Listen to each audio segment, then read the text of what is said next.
Welcome back, everyone. Going into the second half here of ye old drop frames. Let's talk some Gotham Knights. Where do we want to begin? Shroud, how far did you get in this game? Did you finish it? I did not. Okay. I've need to get back into it, but I have not. Ko, how far did you get in your sponsored stream? I got to like the probably second or third main mission, I think. Okay. Yeah, I kind of beelined it between the main missions, and yeah, that was experience. Yeah, talk about it. Like, what you didn't like it? I'm getting a strong sense of you disliking the game. Yes, I here's the thing. I have played previous Batman games, and I felt like the combat was really tight, and I loved the counter system, and there was like a flow to it that was really fun. The worlds were really interesting, and had a lot going on, and they felt like they were really something cool and special. With Gotham Knights is an okay game. It's not a bad game, but it's not like the other games really at all. The combat is much slower. It's not as varied. It's more it's just clunky. It feels clunky. Not only that, but the cities felt pretty uninspired, and by the time I was done with my 2-hour stream, I was just kind of like, like not really feeling it. And in fact, I turned down a second sponsor stream because it just wasn't for me. When I think I put too much stock in it feeling like the other Batman games, and it just doesn't feel like the other Batman games. So your reverence for Batman comes from the games that you played, not necessarily for just the character at large, right? Oh, keep in mind, I am not a comic book guy. I'm not. Yeah, that's kind of what I was I'm getting not a at. DC comic guy. Absolutely, I am a gamer. So for me, the biggest things that speak to me are the game mechanics, how immersive the games make me feel, that kind of thing. And I felt like the previous Batman games were, in my opinion, just so much better games than this one. In terms of like how it made me feel, how the combat system felt, how the upgrade system felt. I really don't like the super generic power system that this one has with the crafting components and stuff. It felt it's very contrived and tacked on. It lots of little things made it add up to where I was just not really having a great time with this one. Yeah, in a lot of ways, I feel like the worst thing going for this game is that the other Arkham games exist. Yeah. I mean, you're not wrong. I would agree with you, but I mean, there's certain things about this game that I would just say are generally not good in these types of games. Like the weapon and armor system being a good example. It's incredibly uninspired how rudimentary and basic the whole premise is. It was very basic. Yeah. Yeah. For me, the biggest draw was the story. And I thought I got to like, Shroud, you might have played further than I did. I got to like chapter 4, and I think that's about halfway through the game. I think there's 8 chapters total. And I was interested in that. I ended up after the week it came out, I traveled for something, and I came back, and like at that point the game had essentially died on Twitch, and so there was no interest for me to like play it for views, and so I just ended up not finishing and not going back to it. But Shroud, for you, we're watching some footage here. This, I think, is pretty early on. What are your thoughts on it in general? And maybe to even start, like, where are you in terms of being a Batman fan or a DC fan? So I'm with Ko here. I'm not like a huge comic guy, but I will do the like a small extra step where I kind of do like go on like wikis and kind of get a breakdown on certain characters and understand them a little bit better before I get into it. I just don't read the comics. But in terms of this game, I think it's a little bit better than an okay game. I don't think it's amazing. I don't think it's great. I think it's good. And to touch on the combat with what Ko was talking about, I love the Batman games. I love the Arkham games. They were great. And it doesn't feel like them at all, which is not a bad thing. The Arkham games is more about kind of countering and stacking your combos and then using an ability relative to the combos that you stack. Pretty fun, honestly. The combat system in Arkham is fun. I also think the combat system in this game is fun too, but it's different because what the combat system in this game is all about timing. So it's all about time strikes. You get more momentum, which is the bar at the bottom right, relative to timing your strikes. So you don't just spam your attack key. You have there's a rhythm to it. You swing, swing, swing, swing. And like it depends on the character. They have like a 5 or 6 chain, and if you can chain the whole thing right, you build a lot of momentum. And if you're doing it right, you should be able to use 2 or 3 abilities in every single fight, which makes it feel like the Arkham game. It's super, super weird, and it has no counters, which sucks, but it does still have a pretty fun combat system to me, anyway. But I didn't understand that until I got about 6 to 10 hours in the game. The first 3 hours of the game, I was just playing it and just spamming left click to attack, and then I realized like I'm not building momentum very quickly because I'm not timing my swings. I'm also not timing my dodges, which is another thing. There's the little what Arkham has. It has like a little like circle when you're supposed to dodge. When the circle gets kind of like spiky, that's called a perfect dodge, and that's when you build even more momentum and you could do more abilities. So I actually really liked the combat, as weird as that is. I thought it was fun, and I thought it was different from Arkham, and I think that's a good thing rather than just having another game where it's another Arkham. I wouldn't have enjoyed it if it was another Arkham, I don't think. Yeah. I think I agree with you guys in the sense like it's not a bad game. It's a okay game. It's not a wow game. It's a game that like for me being not necessarily a comic book fan, but just a fan of like DC and a fan of the characters from DC. And these are some pretty like deep dive characters in terms of the villains and in terms of who you can play as and some of the other characters in the game. I enjoyed all of that, and that's kind of what kept me playing and coming back to it for the I don't know 7 or 8 hours that I did to play the story that I did. But like, for example, just stumbling upon this scene here, this gauntlet thing that you ran through was pretty stupid. I don't know, Ko, did you get to this part? So anything in this room just one taps you and you have to start over. And when I say like one taps you, you just like kind of fall over. Like your character loses it. I loved it. I wish it was longer. I loved it. I didn't get hit one time, by the way. Just saying. Oh, okay. I loved it. Okay. I thought it was super, super easy to go through, and it was like, I don't know. It felt intuitive to me. It just wasn't long enough. Yeah, I didn't like these platforms where you break. I wish you just had to run for 30 seconds to a minute. You didn't make it. Try again. Yeah. It didn't feel hardcore enough for me. I didn't think it was difficult. I just thought it was silly where you just like it was goofy. It was goofy. Yeah, it felt goofy, but it was. I thought it was fun. Yeah. It's like they coated the blades with like depression. Just like it barely got you, but you're just like, I don't want to go anymore.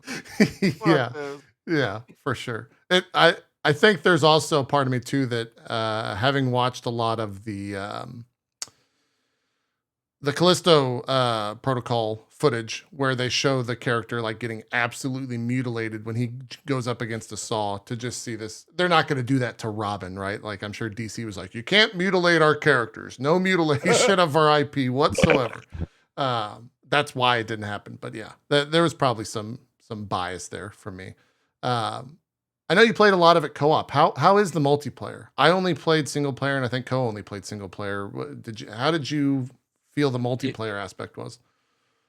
It was way more fun, personally. There was a lot of perks and in the skill tree. There's a lot of skills that actually benefit your co-op partner. So you can like plan certain things like, okay, I'm about to buff you for 10 seconds, use your momentum abilities. So they had a lot of like interesting mechanics to help each other, to buff each other. The problem was the game is pretty easy. So I haven't gotten a New Game Plus, but I would like to. And I would like to see if it gets to the point where you're timing and coordinating with each other and you need to. I have a feeling it's not going to be that way. I have a feeling they didn't balance like that. But if you're playing with your co-op partner and you're actually like communicating and saying, like the stealth mission, okay, I'm going to take these 2, you take these 3. It was way more fun with a partner. Just didn't feel it felt easier, right? You get a partner. It says when a partner joins, like, hey, enemies are harder. They're not. They're just not. It just gets easier.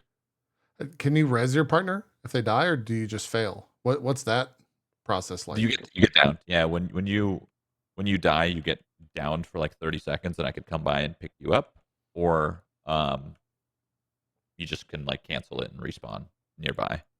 There's no like real penalty to losing someone. Huh. It's another thing. Like it's hard to fail with a co-op. Like you're up against a boss, your teammate goes down, and you just pick them up and keep going. You know, you can't fail. Yeah. What in terms of like zoning, when you're in the overworld, what happens when you walk up to a zone? Can you just start and they like teleport to you, or how does it handle that? What do you mean to a zone? The whole game Like if is open. The whole game's open. You can go anywhere. I like Hannah was doing one mission and I was doing another. Gotcha. Sorry, my dog just lost her shit because Aaron walked in. Oh, so you can do two different missions at the same time. It does, Yeah, game, unless they're missions like story missions that like kind of put you inside a building or put you in like a very clear like you need a loading screen. But for the most part, a lot of the open side quests and open missions and just the crime patrols that you do is all open. That's probably why the performance was bad. I mean, that was their excuse anyway. Their excuse before the game even came out was that like, sorry, our performance is bad because the whole game is open world co-op and you know, you and your partner could go anywhere. I don't know why that was their excuse for their poor performance, but it was. That's what they said. Yeah. Have you played the game in the past like week or so? Have they updated a lot of that stuff for people that are? They did come out with an update, but it was more so for console stability and minor fixes in terms of rendering, I think. But I haven't played them. I just saw the patch notes. Very small. Gotcha. Z, Is this you got a made by question? the same studio as Arkham, their Arkham games, or not? No. Okay. Yeah, Rocksteady made those. They're working on the Suicide Squad game. Okay. And then this was made by Warner Brothers Montreal, maybe? Yep. I think that's right. Yep. Yeah. So completely different studios. But Well, I mean, obviously, since being on Twitch, this game was on my radar, and I'd heard about it, and I heard people, you know, doing streams of it, on streams, whatever, and I just could not like. Okay. This is the fucking DC universe for me, and I'm betting it's for a lot of people. Like Batman, down, there's Superman, and then way down is like fucking everything else. Like, don't give a shit about any of these characters at all. I've never had like a connection to them or anything like that, and probably because I'm old. Because I mean, the Teen Titans shit is like not a recent thing, but it's not a 42-year-old man's thing. You know, like I remember like the Batman and the, you know, his rogue gallery and all that kind of shit, and Superman and his enemies and stuff like that. But all the things that come after it, like you I didn't didn't know anything about it. you didn't watch like the animated series growing up? Mm-mm. The Batman okay. Because that's Nope. for me where I like have the reverence for the majority of characters in this. Like Mr. Okay. Freeze is in Okay. it, Clayface is in it. Are they the different same characters from the animated series? Or are they? No, this is Meaning, like like- their own take on it. It's their own world. Okay. Even separate from like all the Arkham games. It's a completely separate world. The premise, the opening of the game is Batman dies. And so Okay. what does the world look like without Batman is kind of the Okay. game in a nutshell from a story perspective. The reason why I bring that up, and I asked if it was the same studio or whatever, because like I might have picked it up if it was like a new, I guess new IP, like just new characters, like not even in the like the DC universe. I know like they probably had to, but if it was, you know, something new characters, like I would be more akin to like find out about them, you know, like by playing the game. Yeah. So I think in my instance, which is probably, I don't know if it's, you know, anyone feels the same, but like in my instance, like if it said like from the creators of Arkham Asylum becomes this new game with new characters with like, you know, a similar feeling, like that kind of shit, I would have been like, oh yeah, let's check it out. But it was like Robin, and I'm like, I'm not excited about him at all. Yeah, no, the four characters that you can play are not of Batman, level of fandom, right? Yeah. Like Batgirl, Robin, Nightwing, and Red Hood. Is that the fourth? I think it's Red Hood. Yeah, those They are the had cool four. stories, though. Honestly, I thought the main characters, I thought the characters were great. I thought it was the dialogue and stuff in the game is pretty cringe at times. Um, but the actual like backstory of these characters is pretty cool, and it's set in a good timeline for me anyway. I liked it. Yeah, they've got some interesting stuff going on. And a lot of it is like they take the character's story and kind of pick and choose what they want from the comics in that Yeah. regard, which is cool. And they created, Yeah. at least I played mostly Batgirl, and a lot of that she's dealing with like her father, and they mention a lot of the stuff with her back basically being broken and being Oracle and all that stuff. That's kind of a lot of the backstory for her. But like for the other characters, like Red Hood, his whole thing is that he dies, he gets brought back, and so that's kind of a lot to do with his character. The one that I'm curious, Shroud, it looks like you played mostly Robin. His story was kind of lame, at least from what I saw. How'd you feel about it? Yeah, he is not. No, he's lame. He's just. I mean, he's just a kid. He's a kid, and he has probably the most cringe dialogue there. But he's just a kid, and he's just. I think he's like 16, 17 or something. I'm not sure, but he is the closest to Batman because he's like Batman's like a hero to him, right? Like looking up to him. So when you play him, he has a lot of struggles of like dealing with Batman being gone, and that's kind of his whole thing. But for the most part, yeah, he's kind of wimpy and kind of boring. I'm hoping that if I continue to play him, he has some sort of redeeming factor. Yeah, like something. Please. Give me something. He's lame. I would say he's the lamest for sure. He's definitely more if you think about the four of them as being like different archetypes of Batman in general. He's the like detective archetype. And I don't know if that ever comes through in him like fully being a badass as the other three of them are later on in the game, but doesn't seem like it does. I doubt it. Yeah. And the thing that we were talking about, what Ezekiel was talking about with like the Batman characters and stuff, what I've always found about DC is it's not the heroes that make DC. I think it's the villains. I think all of the villains is what's super, super fun. And that's why I don't really mind Gotham Knights too much because like I don't care too much about these heroes. Like I think Batgirl's the coolest for sure. I think the villains are cool. Clayface is cool. Harley Quinn is cool. Court of Owls, great. I wish there was Joker. Everybody loves Joker, but I feel like it's obviously just overdone at this point. Yeah. So. Yeah, I didn't get to see Clayface, which was honestly the main reason. As soon as he was announced, it's like, oh, I gotta go. I have to play this. He was fun. He's my favorite character from the animated series. He's super cool, and every storyline that he has in that show is fantastic. And you don't really see him in other media. I think he was in Origins, maybe whatever the most recent one was, and he was cool in there as well. So. Yeah, it was. Yeah, his story was fun. So what I did in terms of story, because you asked me and I just kind of remembered, is I finished all of the sides. So I finished Harley Quinn's story. I finished Clayface's story. I'm missing a villain. Freeze. Frost. I finished Frost's story, and then I was just on Court of Owls. And I didn't finish Court of Owls. I got maybe a little bit more than halfway. It was really cool once they started to incorporate like the zombified people or whatever the heck. Yeah.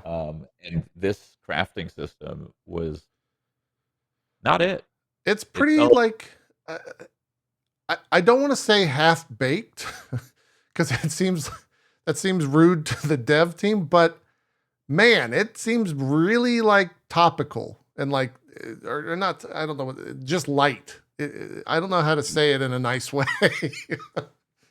The thing about it to me that really stuck out is it's basically like an art team came together and said, hey, here's a lot of awesome costumes for these different characters. And then they said, we need to figure out ways to get this on the characters.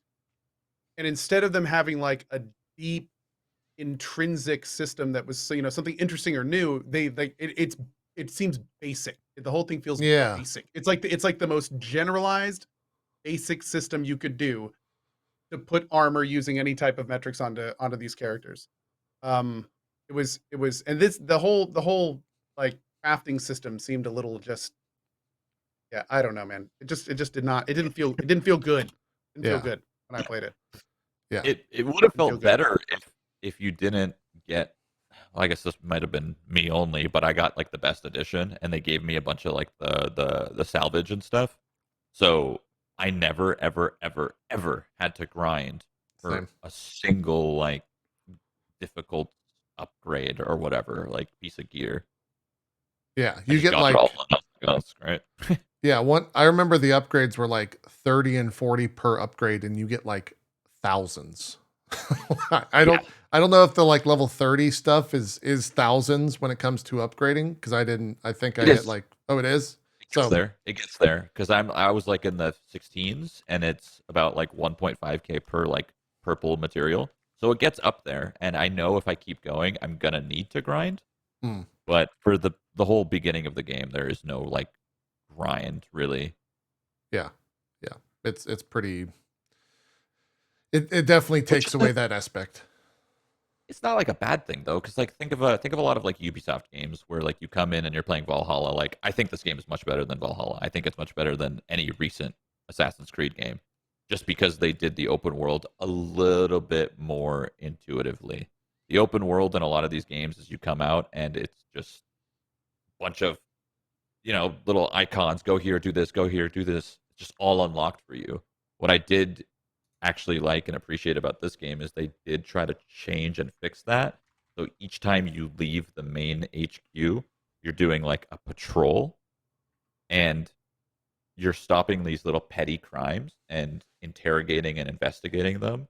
And when you go back and you stop, let's say you stop 10 of them and you go back to the main HQ, you analyze the crime that you found and the data that you found, and now it unlocks different side quests and different hubs to do. So it was an interesting way to kind of give that same effect of like, oh, open up the map, here's all the icons. But instead, they got rid of the icons and they said, let's just stop some petty crime, go back, analyze the data, and now open up your map. Now you can see more stuff to do. I thought that was really fun. Yeah. The open world stuff, while I do agree with a lot of the commentary of it being shallow, I guess. Yeah, like they're especially after playing like Spider-Man, it just seems like the world's kind of dead. And they, narratively got around by saying, oh, it's nighttime, and Gotham there's no Batman anymore, so no one wants to go outside because they're gonna get robbed and blah blah blah. That's kind of how they get around saying that. Doesn't make it feel any better when you're just walking around and there's no one out except for people that just see you and they're like, it's Batgirl. And that's all they say. Oh, how's it going? Even the people in the game don't give a shit. They're like, no, they really don't. Batgirl. They really Tell me don't. when Bruce Wayne gets here, then I'll fucking get excited, okay? They're really of the idea of like, yeah, these 4 motherfuckers haven't proved themselves, so fuck them. They're not Batman. Like Batman, when people saw him, they're like, oh shit, that's fucking Batman. Like, let's go the opposite way. These are just like, hey, Robin, you fucking dork. What are you doing? Really funny. And they could have even gone the Spider-Man route where, like, when they see him, they're like, hey, High Spider-Man, five. high five. Yeah. They're not like, there's no reverence to Spider-Man. It's more like he's a friendly neighborhood Spider-Man, He's like this, cool guy. He'll high five you. He'll take a fucking selfie with you and shit like that. Like, maybe if they got that route a little bit more. Yeah. Been, The other thing we didn't talk about, and we can move on to another game after this, but the motorcycle that you can ride around in the open world might be the worst implementation of like a vehicle in any open world game I've ever played. Because the way they made it seem fast is just put lines on the side. Yep. That's it. It's not fast. It's like, we're going to speed up now, and your guy leans in a little bit, and then everything just kind of goes around the same speed with lines on the side. It plays awful, and it doesn't feel great. Better if they just got rid of the lines. Yeah. Or had an option to. That just like, it was unnecessary. It would have felt more normal, I think, but they were trying to do that weird like replicating speed thing. And I think honestly they wanted to have more speed. I just don't think they could do it. I mean, think about think about when you're driving around on the bike in the world and the rendering is like very, very poor and you're kind of like lagging and little minor hitches in the frame rate every time you drive, like, I don't know, 5 to 10 seconds. I feel like if they upped the speed, the performance would be even worse. And Yeah. I bet you they probably wanted to make it faster, but they couldn't. That's probably why is the second they make this faster, the game couldn't render everything without it just being a hitchy mess. So yeah, some of the most fun I had was just going on like some of the crowded streets and just running straight into people because there's no penalty for it. And so you just like start screaming, "Oh, get out of the way!" And just like running into like, there's some people picking up like someone that's, there's some more, and like that. No one cares that you're riding into them. They just kind of disappear in part of the Red Sea type situation. When you were talking about the speed lines, I just now like thought like, what does that remind me of? And it came to me like, I think it was Dumb and Dumber where Lloyd Christmas is like, if you go run your arms really fast, it feels like you're running really fast. And you're looking out the window, he's in the passenger seat. Yes, it's exactly that. It's exactly that. So, I guess final question, Ko. People say, "Hey, would you buy this? Yes or no?" I think if your investment is, it depends. If you've played the previous Batman games and how invested you are in the IP. Yeah, I mean it's a hard sell for me. I know that some people, in fact, some people in my community have said that they've really, really enjoyed the game and had a good time with it. So I do know that some people are really liking it. It was not really for me. So that's what I would say. It's not really a hard recommend for me, but it's not like a bad enough game that I think nobody would enjoy it. I think some people are really enjoying it. I think if people can get their head around the combat system, which I clearly did not, but it sounds like Shroud did, it could probably become a lot easier of a sell. But for me, who played a couple hours and it just didn't really click, yeah, not for me. Yeah, Shroud. Should people buy this? I would say if it's half off. Yeah. It does seem like a great sale game. Yeah, I'd buy it on sale. I'd buy it on sale. Maybe not on launch, but I'd buy it on sale. Why not? There's enough rich story to feel like you need to jump on it and be there right away, or you're worried about spoilers. There isn't enough of it. So buy it on sale. Yep. They've also got. Go ahead. Full price, right? Or I mean, full price, $60, right? Yes. Yeah, 60. Okay. Is this 70 on consoles? I don't know if this might be 70 on consoles instead of 60. I don't know what they. Yeah. One person in my chat. Yes, it is $70 on consoles. So there you go. At least for like PS5 and Xbox Series X, and arguably those are probably the platforms that this runs the worst on. Yep. Yeah. So do your research in terms of where you want to run it, because the console versions are not super great. I didn't know this. It'd be more expensive on fucking PC. No, they're all moving to 70 as the PS5 Xbox Series X price. That's become the norm now. Like God of War is $70 on PS5. So yeah. It's also getting the 4-player heroic assault mode, I guess. So I think this month. I think. Yeah. Where is it? I don't know when exactly. You might be right about that. We could trust you on that. Heroic Assault will be added on Tuesday, November 29th. It's part of a free update. So they're doing a little bit of support. If it was 4-player co-op, I would say it's super worth it. The fact that it's 2 is a little weird, You have these 4 characters, but you can only play 2 co-op. 4 would have been a thumbs up, I think, for me. Yeah. Well, you can play it in, I guess, 4-player later this month. Check that out. I showed some. I was going back in the VOD and saw you're playing Overwatch. How do you feel about Overwatch 2? Like, what? It's been an interesting time watching. Valorant players, I guess, is the example I'll use. But I wouldn't. Do you call yourself a Valorant player? Is that something that works these days? No, I don't think so. But a lot of people, I do see that if I post like an Overwatch video, they refer to me as a Valorant player, which is a little odd. I didn't know if you preferred that instead of CS is kind of your roots, but I've seen a lot of those style shooter players come over to this, FPS players, and they're not great. at least initially. They're not great. They're not, they're not the pros that you would think they would be coming from Valorant to Overwatch. And it's been really fun to watch that. Like, how do you feel about Overwatch? What do you think about it? And did you find that transition at all to be similar for you? I mean, it's definitely different, right? Like it's kind of, you treat it like a MOBA almost, right? Where you have to sit there and be aware of where your teammates are and what their abilities are and if they're on cooldown and stuff. So it's very much like this give and take situation where you got to know the right moment to push, the right moment to use your abilities and your ultimates. And that's the hardest part. I feel like sure, the aim is fine. Aim is totally fine, but I struggle to still understand when someone's got their ultimate or what their ultimate's even going to do because there's so many freaking characters in this game. Yeah. But the 5v5 versus the 6v6 helped me a lot. It was much harder to understand what was going on in Overwatch 1 versus Overwatch 2. I feel like I could get away with doing crazier plays in this game and kind of carry, right? Like have those pop-off moments where you can take out like 2 or 3 healers.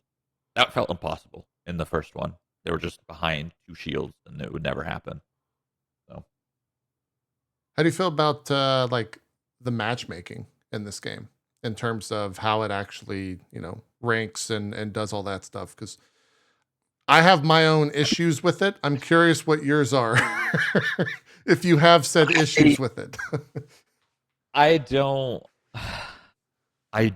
like the ranking system at all in terms of like how you rank up or rank down. It is the most depressing system ever. And Can you explain it?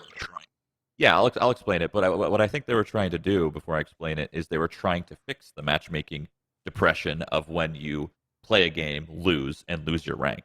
That's what I think they were trying to fix. So how it works is you play up to 26 games. So you either win 7 or you lose 20, whichever comes first. After that happens, it divvies up your rank. It either says you ranked up, ranked down, or stayed the same. And I think what they were trying to do is stop that feeling of you play one game, you lose your diamond rank, right? That's kind of how a lot of games are now, where it just goes up and down, but game to game.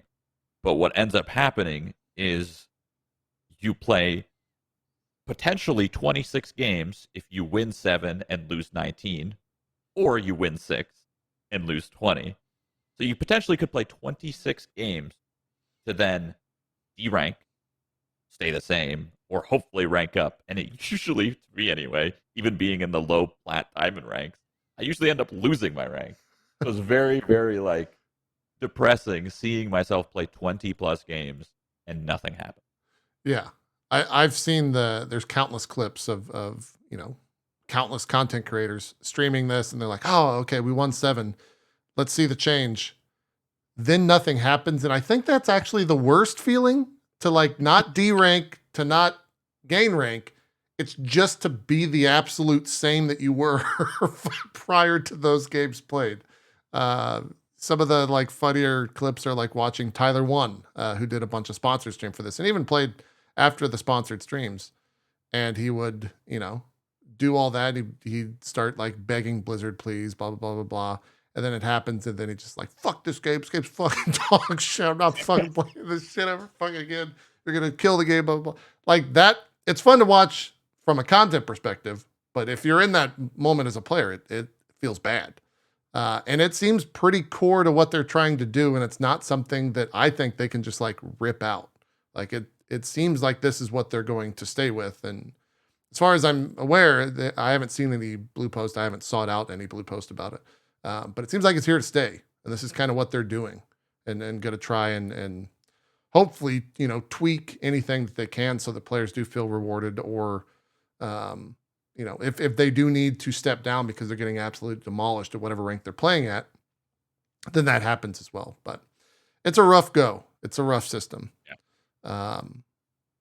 And I'm very interested to see.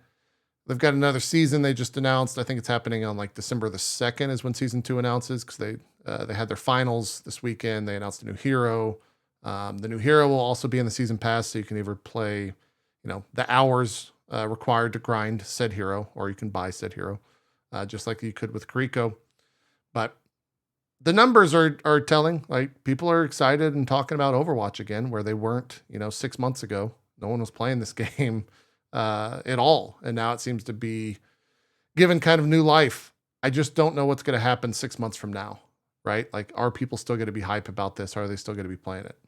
Or are they going to go back to other things? Because there's a lot of people have swapped over from Valorant to this for the most part. That might just be Valorant's a little stale right now or whatever. But this is the hot new toy that people are playing, at least in the FPS world. I don't know what's going to happen 6 months. Very curious to see if they are still playing this. We'll have to see. Yeah, I mean, I'm one of the people that was playing Valorant a lot, and Overwatch 2 came out, and now I haven't touched Valorant since. Yeah. Part of that is because the 5v5 makes it feel vastly different. And in terms of like what's happening in Valorant, is they came out with a big update at about the same time, I believe. I think it was the same day that Overwatch 2 came out, maybe. Close to it. Close, yeah. And they just didn't release enough. They released like a new character, but the character is kind of underwhelming. Nobody seems to be playing the character, which is really weird because usually when they launch a character, they're really good for the first 3 months, and then they have to nerf them. It doesn't seem like that's the case. So they launched this new character that nobody's playing, and that's it. That's literally the only thing that happened. There was no gun balancing. There was no balancing of other characters. The game kind of remained the same. When usually Valorant's pretty good at that with their big major updates, they usually balance a lot of the characters, and all of a sudden, the characters that were in meta are no longer in meta. You got to try something new. That's just not the case this time around. So that's kind of why it feels dull. Yeah. Do you have any plans to go back to Valorant? Yeah, I think so. They released the public like patch notes for the next big update, and there's a lot of balancing changes on a lot of characters that used to be meta and are no longer meta, and they're trying to like fix it and change the agents a little bit. So once that update comes out, I think I will play. And maybe I'll jump into this current update and play the new character at least a little bit before they change him, I guess, or whatever the heck they're going to do. So I'll come back. I don't know for how long, but I'll come back. Yeah. Cool. Is this the current game that excites you the most to wake up and play? What? Overwatch? Yeah. For an hour, and then I get really mad. Overwatch is a tilter, dude. So wait a minute. You like it from like JP to you, like it's still like the same feeling. Like when I played, even way back in Overwatch 1 when I played, it was I'll play as long as I can take it. Basically. It's frustrating. I mean, what part of it is frustrating for you? For me, it's the idea that like you can play however you can play up to what you think is good in the game, but if your other 4 teammates are not playing well, it sucks. Like it just sucks. Like the whole game is pointless at that, like feels pointless at that point. What is it for you that's the enraging aspect of it? It's the same thing for me. It's like when you're playing with a group and you feel like you opened up the round, or the not round, but you opened up the fight, and then the team doesn't take advantage of it. That sucks because you put in so much work right there. You got this moment, and then nobody else can capitalize on it. It's usually not so bad when you play with a group, but if you play like solo or duo queue, it's a nightmare. So I just try to play with friends, play with 4 or 5 stacks, so that even if it does happen, let's say, you don't get too mad about it. Like, what are you gonna talk shit about your friends? Nah, you're not gonna do that. You're just gonna keep it. You're just gonna keep enjoying it. You're gonna go next. GG, go next. GG, go next. And then you're 6 hours in, even more mad somehow. Yeah, I don't know. It's a tilter. I for whatever reason, as someone that jumps back and forth, mostly off stream, with Overwatch, I've been, my chat makes fun of me because I go Overwatch 2 into Valorant, into Marvel Snap, into League of Legends to end the day. So I just run the gambit of like games that are going to piss me off and reach maximum frustration. But the ones that like the one that makes me the angriest is Overwatch. And I don't know if that's, it's probably a lot of things. It's probably like, I'm not as good as I used to be because this game's old as shit now, essentially. And I've just decayed in terms of what I can actually do to perform. But it's also like teammates and as mostly someone that solo queues, I feel like the like matchmaking is just all over the place, which is probably also because of how volatile the up and down is when you get a rank. And it hasn't like they haven't figured out the happy medium because there's so many new players because it is a free to play game that those are just so volatile that sometimes you get into a game and like there's a god on the other team, but you don't have a god on your team because the game expects you to be the god because you're the highest ranked player on your team. But everyone's profiles are private for, whatever reason for anti-toxicity reasons. So you have no idea who the quote unquote good player is supposed to be on your team. The only thing you can judge them by is the game stats. There's no like post game going to profiles to like, oh, well, this person was ranked that. This person was ranked that. It's just everyone on your team sucked. You lost. Go next.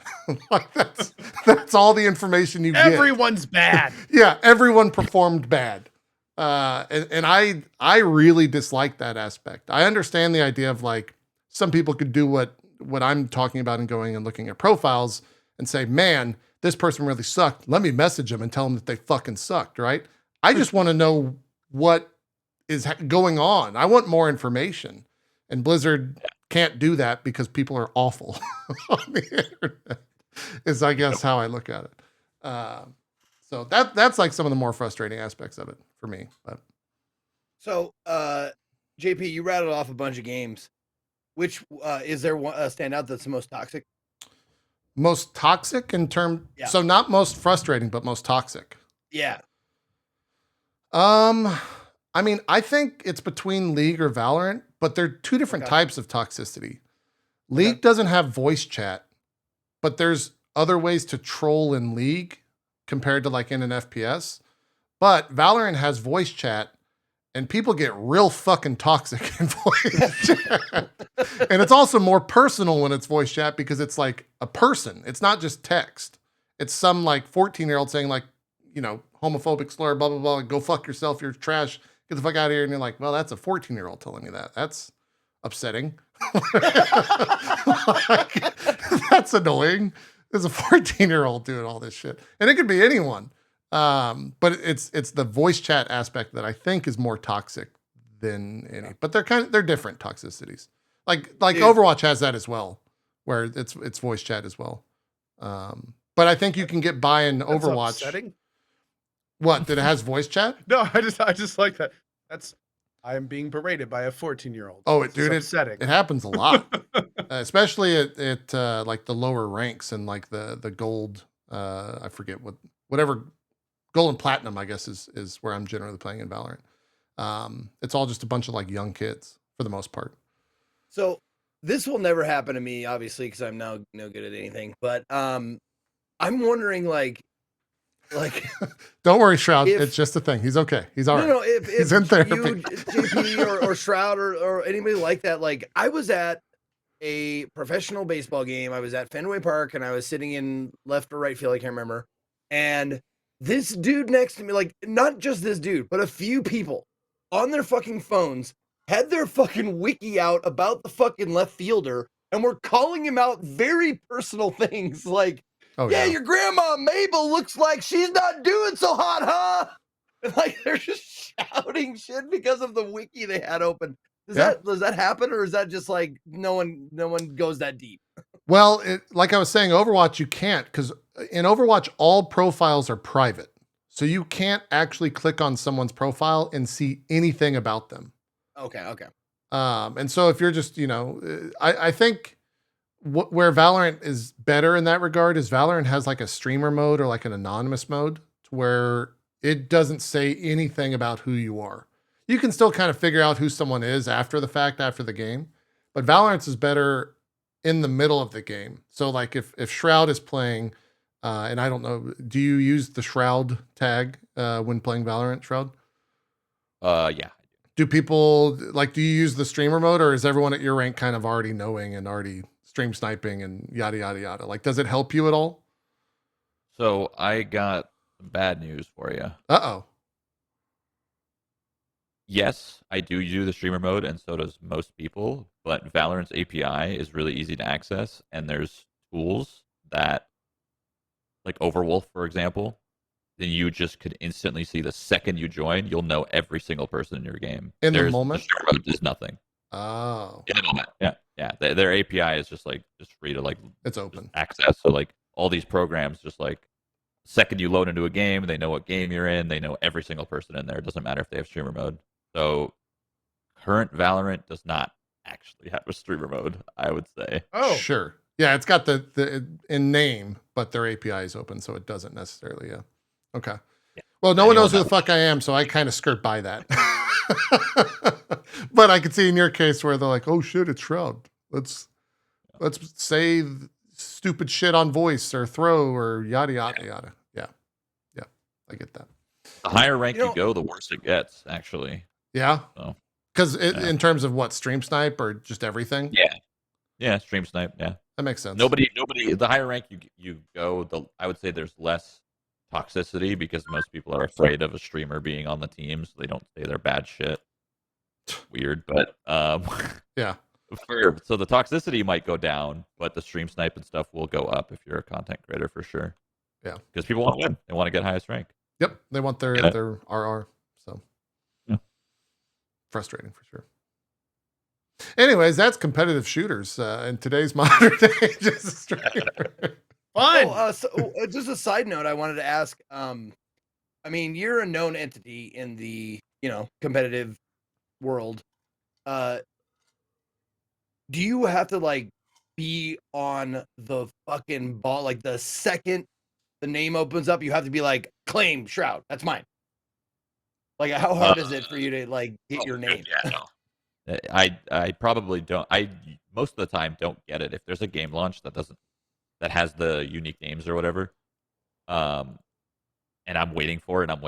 I will probably lose it. Okay. I lost it in WoW Classic when they redid like Vanilla WoW or whatever. Was 3 years ago now. Yeah. I lost it there. I got it back because I messaged the guy that had it, and I said please, I need this. And he said, give me CS:GO skins. And I was like, great, I got plenty of those. And then that was it. And I got it. He deleted it for me, and he got it back. But yeah, I usually lose my name every time. What type of how much are we talking in CS:GO skins? What was the name worth? I think it was like 300 or 400. It was like a knife. I had like so many knives. So I was like, yeah, sure, take a knife, whatever. I don't care. He just wanted a knife. And then after we made this deal, he had the audacity to say, hey, can you ship me a video card too? Like, no, man, we already made the deal. Can't go back on this now. And luckily he didn't because we hadn't made the exchange yet. Jesus Christ. Yeah. Yeah. Cyber squatters, man. Ruthless. Same with my Ruthless. name on Twitter. I didn't have Shroud for a very long time. Luckily, the guy who had Shroud did not care. He actually said, I'm tired of people mentioning Shroud, which is you, in my mentions. It's not me. Nothing's about me. Please just take it. Yeah.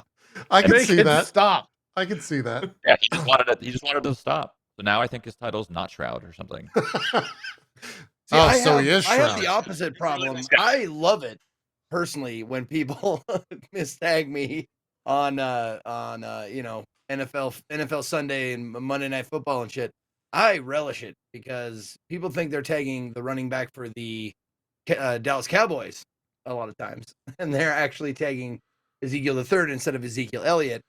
And I want that to happen more. And with this verification thing, I don't know if it's gonna. Yeah. I'm gonna be real sad. Might not.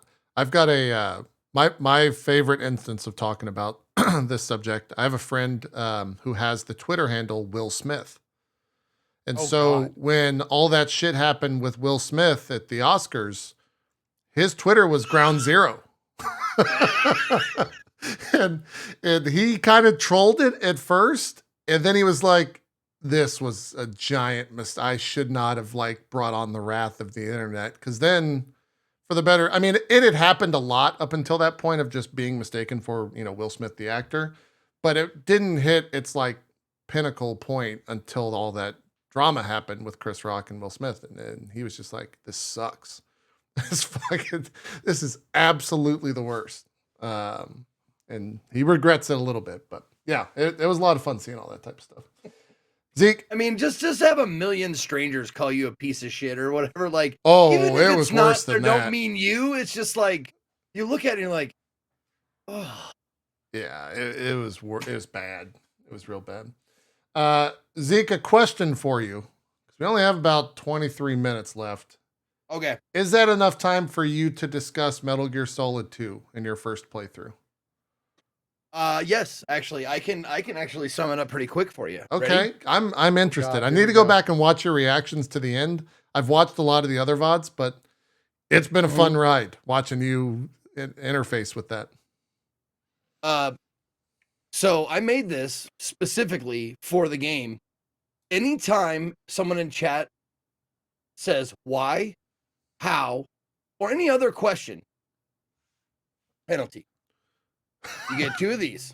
Okay. Penalty. Do not ask why. So I invented the Kojima card because asking why is stupid and don't do it. If you're wondering, like, why did this do this? Don't. Just sit back and go, because. Yeah. Because it's great. Here's the thing. So I've now played through Metal Gear Solid 1, which was the only game I played back in the day, or only Metal Gear Solid game that I played back in the day, or at all, ever. Except I played up till Psycho Mantis in MGS1, and more recently, I think I played like a couple of hours, maybe 2 or 3 hours of Metal Gear Solid 5. And that's my entire Metal Gear Solid, like, that's all I played. So everything in MGS2 was brand new to me. Never seen a single, like, I've watched speedruns of it, and I told people, like, the only thing I remember in the speedrun because they skip all the dialogue, obviously. They skip all the dialogue, all the cutscenes they can, and that kind of shit. The only thing I remember is the parts they can't skip, which in MGS2 is a sniper part where you have to wait for this girl to, like, very slowly walk across these platforms, and there's no way to speed it up. So I remembered that part, but that was it. That's the only thing I remembered. And boy, oh boy, it is just jam fucking packed with every. Okay, put it this way. This is an analogy I made, and I think it stands. Every character in Metal Gear Solid, every single one, that besides soldiers that do not have names,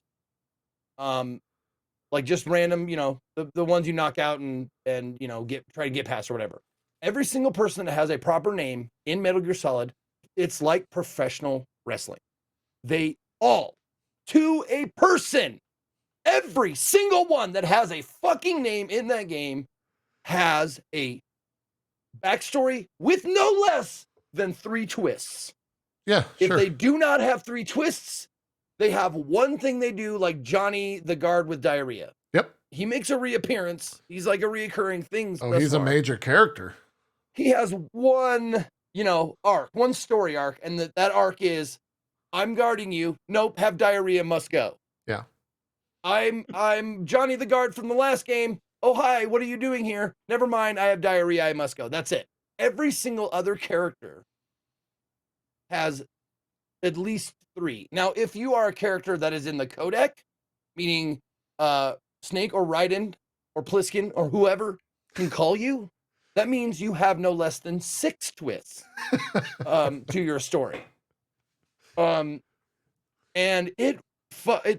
following this shit, I need like an idiot's guide to the Metal Gear Solid 2 story, because you think that in the last 5% of the game, there's no way he's going to introduce a huge overarching thing that, kind of encompasses the entire game that was hidden the whole time, but we're going to reveal it to you now. You'd be wrong. You'd be wrong, gamer. You would be absolutely wrong. It's the best part. We have come to the last twist. But this is a twist that twists the entire fucking game you just played. And So, and someone explained it to me like this. They explained it to me in that this was the whole thing with Kojima and Konami. Like, this was supposed to be Kojima's last game, like last Metal Gear for them, right? And I actually said that before someone told me. I said, this seems like Kojima tried to cram every idea, part of an idea, every fucking fever dream, every like, back of his hand, like maybe I'll put that in, every single thing. And he put it in this game. And this is the reason why was told to me, because this was supposed to be his last game. And then the whole kerfuffle with him, like not being able to leave and blah, blah, blah, blah. But it definitely felt like that. And someone said, yes, because this was like his goodbye. Like this game was like, I'm leaving Konami. I'm going to go do my own shit. Little did we know that didn't happen. Yeah. But it's got so many convoluted, weird, like outlandish, a lot of them, make sense here and there. But as a whole, it's like looking at, are you familiar with the term, what the Gordian knot is? The Gordian knot is a knot of rope that I think it was King Solomon was wise, and he was like, fuck this knot and cut it in half. That was his solution, was just cut it, because no one can undo this knot. That's this game, is the Gordian knot. Like, you cannot, like, you're like, you got little ends here, and you're like, how the fuck? And then another thing starts over here. You're like, I'm going to get back to you. All right, what about this? I'm going to untie this part of it. Oh, that part got re-knotted again, motherfucker. And you're like jumping all over the place. And they're introducing you to terms every single fucking codec call. It's like, all right, the GW, the 3S, like, you're talking to me like I'm supposed to know this. Like I'm supposed to already like, oh, the 3S, of course, duh. They just bring up term after term after term and group after group after group. There's the Patriots, the GW. There's the the end goes hard. Yeah, they introduce the shit. Oh my god, dude. Yeah, So but the end many is the groups best of part of people. MGS too. Oh, it's Alexander the Great, not Solomon. Thank you. Alexander the Great cut the Gordian knot. My bad. Thank There you go. you. Yeah. But yes, it's just so much stuff, and in the middle of it all, in the middle of all of this conspiracy, espionage, follow the money, it goes all the way to the president. Like these guys, in the middle of it all, we get an awesome romantic, dramatic story with Raiden and is it Rose? Yeah, Raiden and Rose. Yeah. You get this wonderful, awful, cringy, melodramatic. You take that back, Zeke. Sappy story. It's a beautiful story. Oh, it's a beautiful story. It is. And people are like, oh, look, Zeke, he's hating it. Just because it's bad don't mean I hate it. Yeah. Okay? I loved that this was in the game. Because this is kind of like, all of the aspects come together to make this. This was such an enjoyable experience for me. And I told people, after playing Metal Gear Solid 1 and Metal Gear Solid 2, after playing these two games, I wish that I could go back and erase the memory of Death Stranding and play it again, knowing that Kojima is a fucking troll and he hates you. Like he wants you to feel pain and laugh, and it's a joke. I'm in on the joke now. So if I went back to Death Stranding and played it, I'd be like, I get it. I get the joke. Because it's like someone telling you a joke and you don't laugh, and they're like, oh, well, you didn't think that was funny? He's like, wait a minute, whoa. That was a joke? Oh, I don't know if he's joking. Okay, though. Do it again. Tell me the joke again, and this time I'll know it's a joke, and I'll laugh at the end. I don't know if he's joking though. I think he's dead serious, and that's the funniest part. I have to believe that he's joking.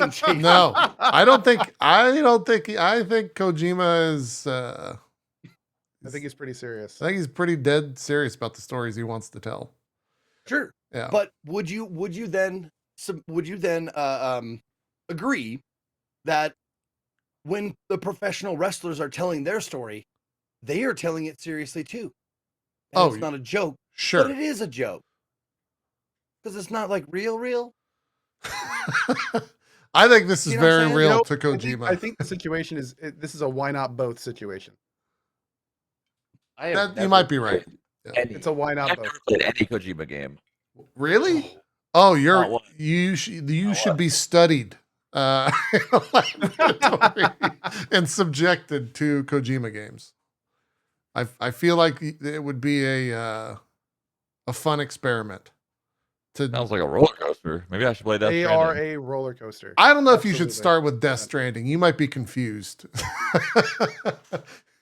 Do you play any No. kind of retro game, Shroud? Like old school games? Barely. Oh, really? Yeah. Yeah, I was going to say, like, the MGS franchise is pretty amazing. It's definitely dated, though, if you go back to the first one, but Yeah. Yeah. They remastered some of them to that's true. Yeah, they gave HD updates, I think, to 2, 3, 4. I'm pretty sure they gave HD updates. There was an HD pack, I believe. yeah. Yeah.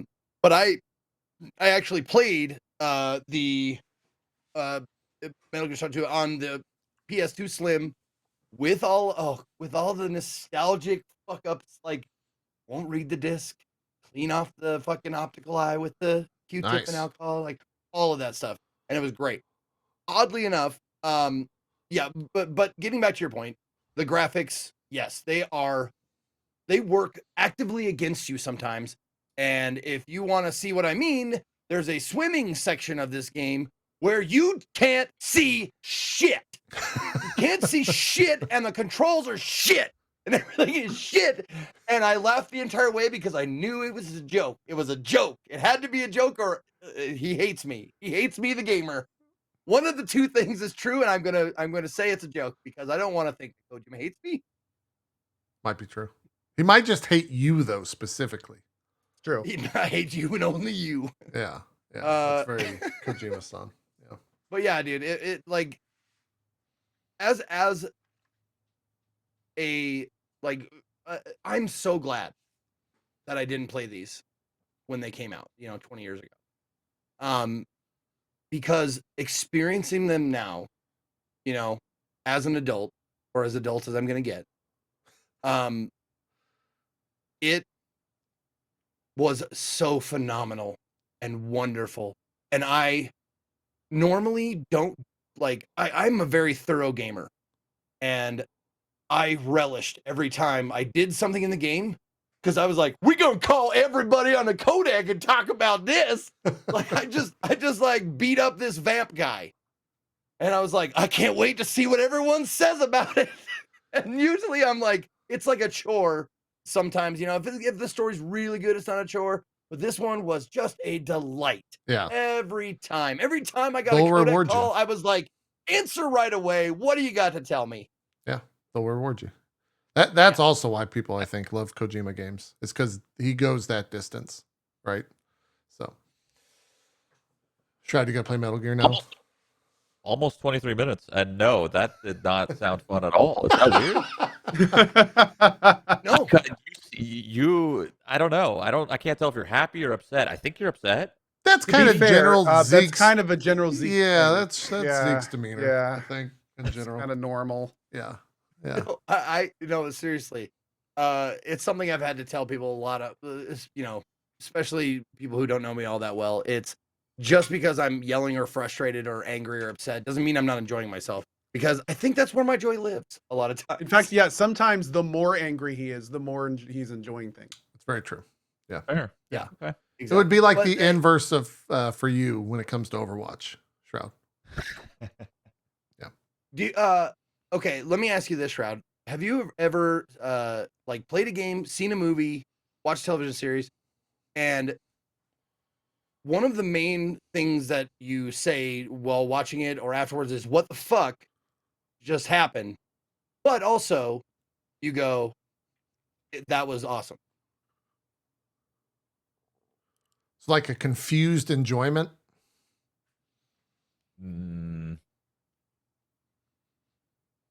I feel like probably, but I can't recall one show, Okay. Can't. Yeah, it's a hard feeling to explain unless you have an example, what I'm gonna say, Twin Peaks. Is that like what you're going Twin for? Peaks is a Twin Yeah. Peaks, sure. It's got a lot of weirdness to it, and it's like like watching it organically. It's like, am I supposed to understand this?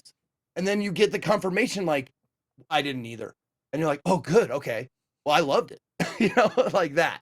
That's what this is. That's what Metal Gear, like these two games that I've played, especially this one, is like, am I supposed to get this? Because I feel like a fucking dunce, and they're like, oh no, it's super convoluted. We love it anyways. Like, me too. We're on the same team. Hooray!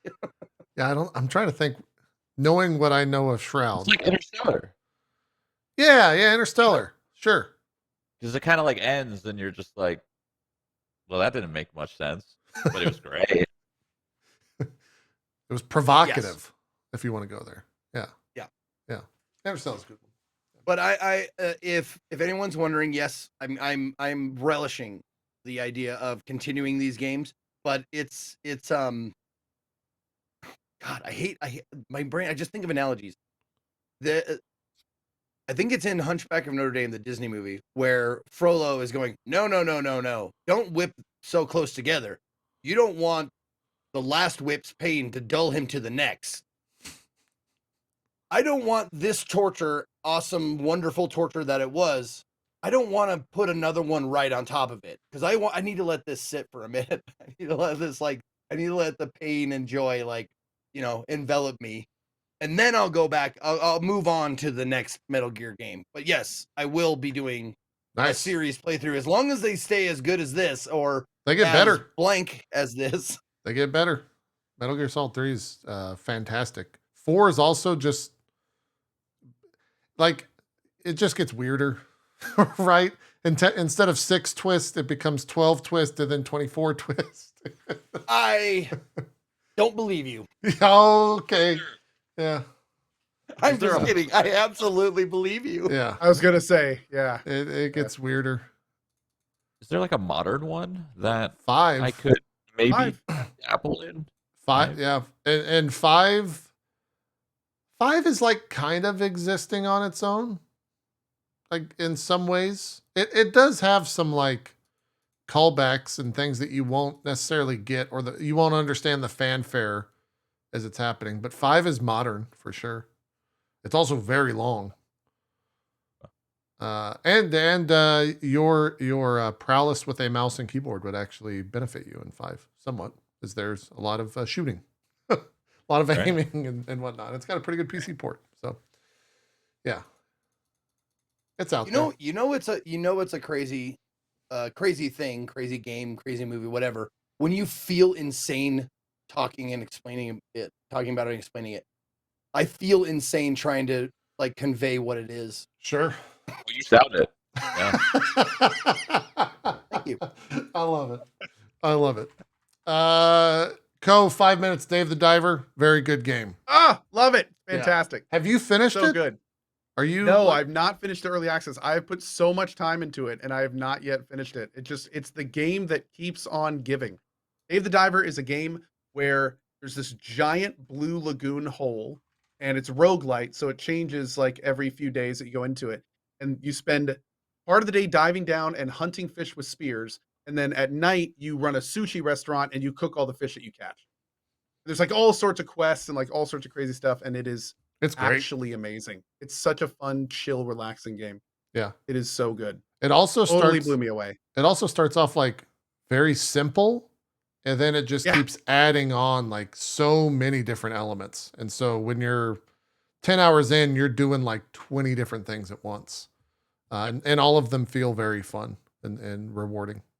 And there's also like a bit of a grind to it, so it's got some like gameplay in it. You're not just like watching story. You're how far are you into it?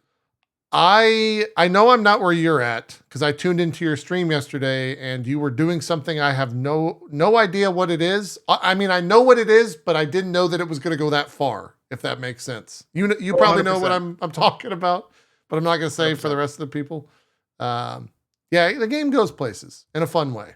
There's also like a little bit of like cooking sim to it, which is like a bar man or plate up thing. I don't know. It's for $20 early access. I had a great time. $20 bucks. Having a great time with it. Yeah.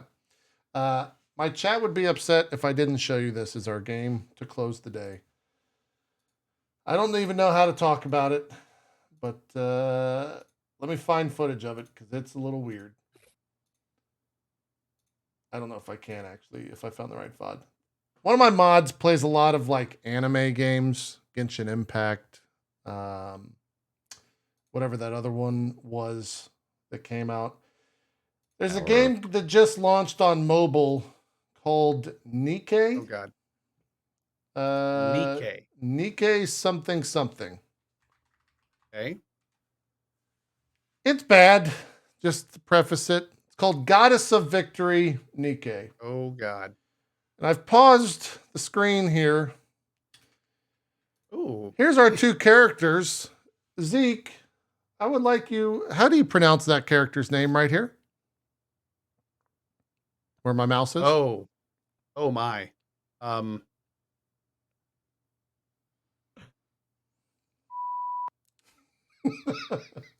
Okay, stand by. Let's get this other character here real quick, and I'll have you introduce her.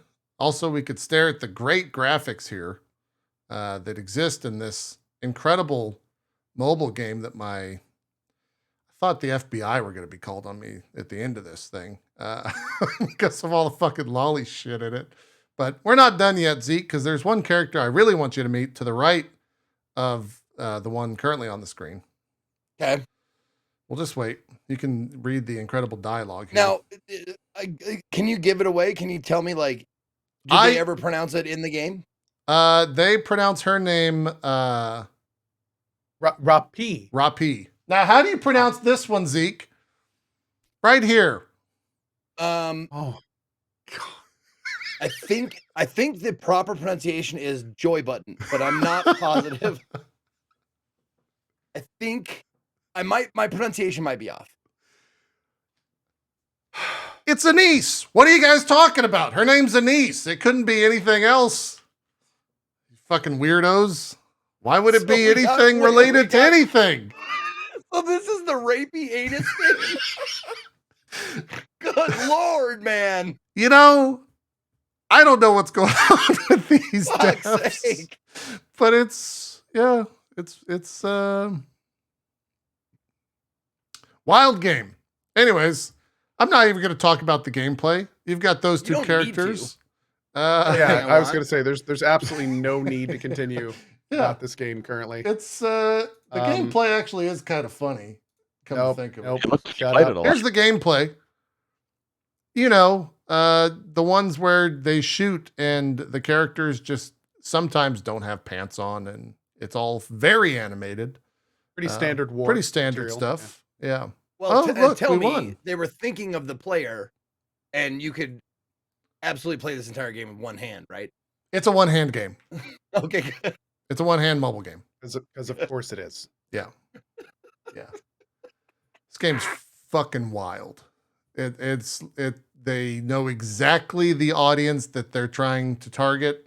They do not shy away from that whole aspect, and it's criminal. Or whole ass for that matter. It's criminal. Yeah. So Shroud, you're gonna grab this, right? This is on your list. Yeah. Okay. I'll send you the referral link. Oh yeah, here we go. Great shot. I'm really just nailing all these people that I'm shooting. You're nailing something, JP. It's so you are ridiculous. Nailing something. This game is so ridiculous. It's absolutely absurd. Anyways, you know, I love a good like